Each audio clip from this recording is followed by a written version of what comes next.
Dunia pendidikan kembali disorot setelah aksi tidak pantas dari siswa justru viral dan memicu kemarahan publik. Peristiwa di SMAN 1 Purwakarta menjadi perhatian luas ketika puluhan siswa kedapatan mengacungkan jari tengah ke arah guru setelah kegiatan belajar mengajar.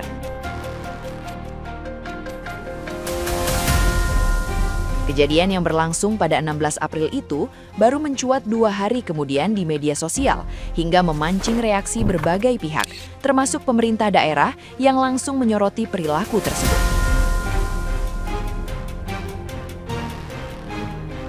Aksi tersebut dilakukan oleh siswa kelas 11 IPS kepada guru yang baru mengajar, bahkan terekam beberapa siswa melakukan gestur serupa dari belakang saat guru meninggalkan kelas.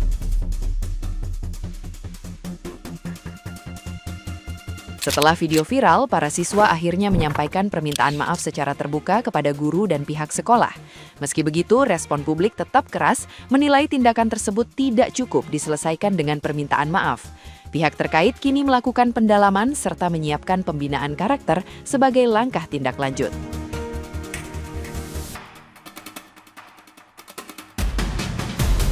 Nah, gimana nih menurut netizen yang terhormat? Silahkan berkomentar ya. Kacau. Padahal yang berulah meledek gurunya di SMA 1 Purwakarta itu cuma beberapa murid aja kan, kalau kita lihat di video. Tapi yang disuruh minta maaf malah satu kelas. Dan kalau kita lihat di video juga yang meledek kelihatan banget lah. Kalau di video kita lihat tuh, yang di kerudung itu malah setangan ke ibu gurunya. Nah, kalau gua misalkan salah satu orang tua nih dari murid-murid yang ada di kelas itu, dan kebetulan nggak ikutan meledek gurunya, gua akan larang tuh minta maaf. Kenapa? Karena ya memang anak gua nggak bersalah gitu kan, ngapain juga minta maaf. Karena ini efeknya jadi panjang, bisa jadi nanti SMA itu atau murid-murid yang ada di situ itu bisa di blacklist loh. Nah, saran gua buat pihak sekolah mendingan diinvestigasi aja yang bener. Kan bisa dilihat dari video itu atau di interview tuh anak-anak yang di situ siapa aja, dan yang terlibat meledek ibu gurunya tuh siapa aja, yang paling aktif meledek siapa aja. Supaya apa? Supaya anak-anak lain yang ada di kelas itu juga nggak ikut terdampak. Kasihan kan mereka nggak ngelakuin apa-apa, malah kena imbasnya. Misalkan nanti masa depannya dipersulit mau masuk ke perguruan tinggi negeri, nah blacklist kan. Ya mungkin kita bingung juga ya, apakah didikan anak zaman sekarang itu memang kurang keras, atau kalau kata orang harus kembalikan ke zaman-zaman VOC biar mereka itu mengerti, menghormati yang lebih tua, tahu tata krama, disiplin dan lain-lain. Contoh seperti ini, viral ini guys, dan ramai di sosial media kalau kalian nonton videonya, bahwa ini siswa-siswi di SMA 1 Purwakarta itu, mereka itu melakukan hal-hal yang tidak baik kepada gurunya, kayak mengolok-olok gurunya. Jadi kalau kalian nonton videonya, itu pasti kalian juga bilang ini ngapain sih, entah apa ada masalah dengan gurunya atau seperti apa, kan itu tidak pantas gitu, apalagi dilakukan di lingkungan sekolah. Ya, ini efeknya kan bukan hanya ke muridnya, walaupun mereka akhirnya memberi klarifikasi dan permohonan maaf, tapi kan karena sudah viral, pasti orang tuanya di rumah akan berpikir, apakah aku salah didik anak atau seperti apa gitu loh. Jadi ya mungkin ini pelajaran bagi kita juga buat orang tua, biar kita harus memberitahu dan mendidik anak kita supaya tidak ada kejadian-kejadian ini. Apalagi kalau menimpa anak kita, tentu kita ini malu ya guys ya. Jadi ini pelajaran buat kita semua orang tua. Semoga kita bisa mampu mendidik anak kita biar lebih menghormati yang lebih tua. Bismillahirrahmanirrahim. Lagi dan lagi dunia pendidikan kita dicoreng dengan perilaku yang tidak beretika. Sekelompok siswa di salah satu sekolah di Purwakarta mengolok-olok seorang guru yang sudah sepuh dan sudah tua. Saya membayangkan bagaimana jadinya jika peristiwa ini terjadi di dunia pesantren.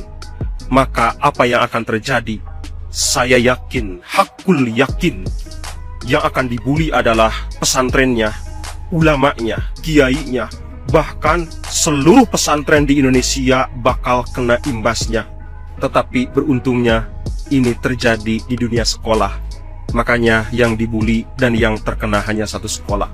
Tetapi tetap, catatan pentingnya, kita mengalami dekadensi moral yang sangat-sangat merosot.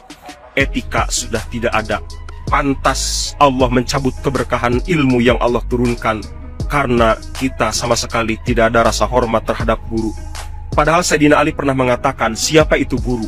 Dalam sebuah makalahnya, Sayyidina Ali mengatakan, ana abduman allamani harpan wahidan insya'a ba'a wa insya'a aktako wa insya'a istaroko. Aku adalah hamba, seorang manusia yang telah mengajariku walaupun hanya satu huruf. Jika ia hendak menjualku, aku siap. Jika ia hendak memerdekakanku, aku siap. Dan jika hendak ia menjadikanku sebagai seorang hamba sahaya, aku siap. Seperti itulah seharusnya ketundukan dan kepasrahan seorang siswa terhadap guru, bukan malah sebaliknya mengolok-olok. Mudah-mudahan dunia pendidikan kita pulih dan kembali memiliki sejatinya moral yang sempurna. Barakallahu fiikum. Bagus banget buat alumni SMA-nya. Karena kalau saya baca-baca komen-komennya tuh, sekolah ini adalah sekolah favorit gitu loh. Nah, alumninya malu karena ada siswa SMA itu yang gak sopan sama guru dan viralnya karena jelek gitu.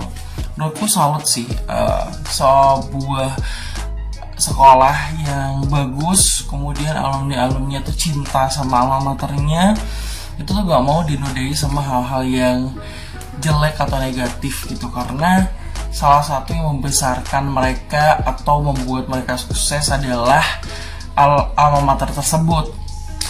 Nah, memang kalau disoroti dari Gen Z, ini nggak semua Gen Z ya, ada beberapa anak. Memang anak itu meskipun sudah SMA, dia adalah masa-masa dimana merasa sudah bisa semuanya sendiri atau ngerti banyak hal. Kadang-kadang pendapatnya bertentangan sama guru atau sama orang dewasa yang dianggap kolot bagi mereka. Padahal orang dewasa ini lebih lama menjalani hidup gitu, dan lebih banyak mendapati masalah, jadi wejangan-wejangannya sebenarnya juga bermanfaat dan berguna, yang mungkin bagi mereka itu kurang masuk gitu.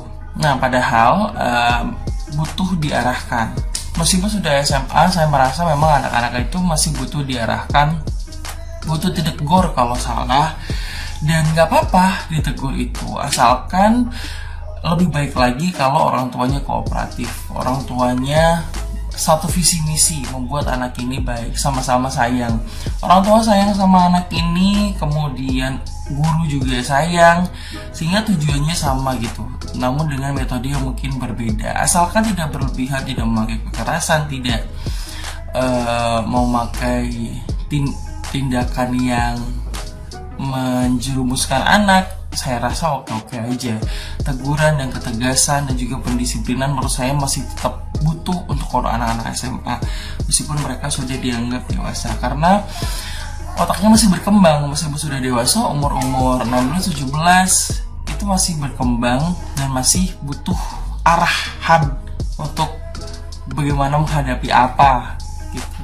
Atau mereka juga masih, kalau misalkan umurnya masih 16, masih di bawah naungan orang tuanya kan, perlindungannya masih di bawah perlindungan anak juga, dia masih belum bisa bertanggung jawab sama dirinya sendiri gitu. Jadi adanya kasus ini sebenarnya bagus banget ya. Kok bisa ya mereka itu melakukan hal yang kayak gitu, nggak sopan, tapi di video. Nah, untungnya di video, yang video juga mereka sendiri ngerasa keren kali ya, ngerasa keren dan rebel dengan tidak nurut. Mungkin guru tersebut adalah guru yang tegas, kemudian mereka merasa berani untuk melawan guru tegas gitu, sehingga berbeda, sehingga different atau gimana. Jadi ya baguslah hal ini menjadi pembelajaran. Kalau misalkan gurunya sendiri jadi dengerin, alumninya bergerak gitu. Nah, bahkan itu yang membuat video sepertinya gurunya ya, I don't know, gurunya atau orang tuanya, itu pun menyelamatkan mereka juga gitu, dalam rangka menyelamatkan mereka. So, ya, semangat kepada para pendidik, para guru, dan juga orang tua untuk memberikan pengarahan kepada anak-anak kita semuanya, dan juga kepada murid-murid SMA kemudian anak-anakku semuanya, ya mari saling belajar. Tidak semua hal itu benar, yang kamu rasa benar tuh benar-benar gitu. Nah, kamu juga butuh arahan dari orang yang sudah lebih lama hidup. Otomatis lebih lama menemui hal-hal dan juga masalah-masalah dan berbagai masalah hati itu. Apakah kamu baru merasakan patah hati? Orang yang lebih dewasa sudah pasti pernah merasakannya duluan dan bagaimana mengatasinya gitu. Kamu bisa bersandar, kamu bisa bercerita, dan kamu bisa tanya kemana arahnya harusnya. Gitu ya. Terima kasih. Bye.